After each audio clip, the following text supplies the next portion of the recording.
We have seen them all throughout the streets. For more on the massive security operation, I want to bring in our senior investigative reporter, Aaron Katursky, who finally made it to London. Welcome, my friend. It's great to be here with you, and what an incredible place to be. You can see every rooftop, and the Union Jack flying at half staff really suggests a country in mourning. But being on the street today in central London, Kyria, it's also a celebration, isn't it, of the long reign of Queen Elizabeth. Really something. Yeah, and looking forward.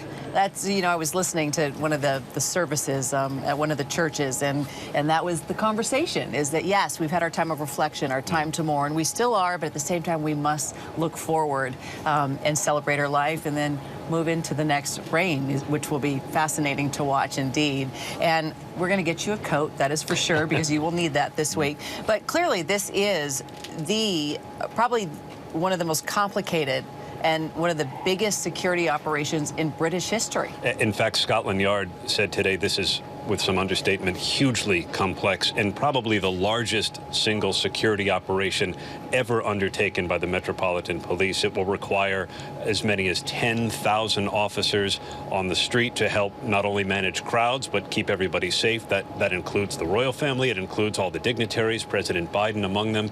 And it is an operation that is going to surpass the 2012 Olympics here in London and the Queen's Platinum Jubilee. Incredible.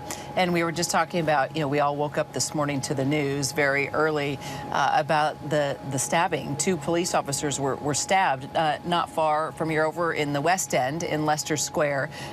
Something very surprising considering all the security that's in place right now. What's your sense? Did it rattle people?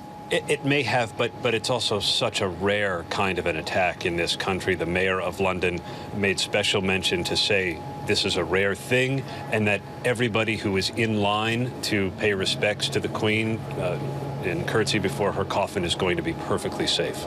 Meanwhile, the Ring of Steel being set up around this area. What more do you know about the preparations tonight? It is truly incredible to see all of the barricades that are going up, and at the same time all of the bobbies that are on patrol. But people are able to get around, and I think that's been the push-pull. They want to make sure everybody's safe, and I think the closer we get to the state funeral, the first one here since Winston Churchill's, the tighter it's going to get. But they do want to give people a degree of freedom of movement. The population of London has ballooned since the Queen's death, and they want people to be able to pay their respects, but they want to make sure it's done safely. I know when you think about New York, you know, New Year's Eve, you think of Washington, D.C., where I live, and when the president goes home or the vice president goes home, it's amazing how all the roads are blocked off and things come to a standstill, and it's really frustrating. But it is incredible how they have orchestrated, but then you think about how long they've been planning this. Yes. For decades. For literally decades. They knew that this was going to be big. I think also, Kyria, quite frankly,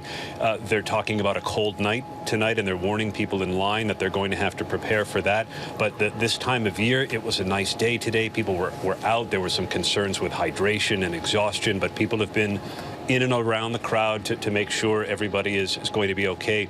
You mentioned New York. They're preparing for the UN General Assembly, which is a bit delayed because of the Queen's funeral, and the number of officers involved in that is huge, but it's nothing compared to what we're going to see here on Monday. Yeah, they know what they're doing here in London, that is for sure. And finally, just with the lines, I mean, 5 miles now. I'm sure you've seen it since you touched down. I mean, everybody all along the Thames, the wait up to 22 hours now. But you did mention there have been some folks that have been they've passed out because they're dehydrated, but there is a massive effort to get water and snacks and breaks to people. A lot of volunteers are out there. And I've been amazed at the end of the line when people emerge from paying their respects.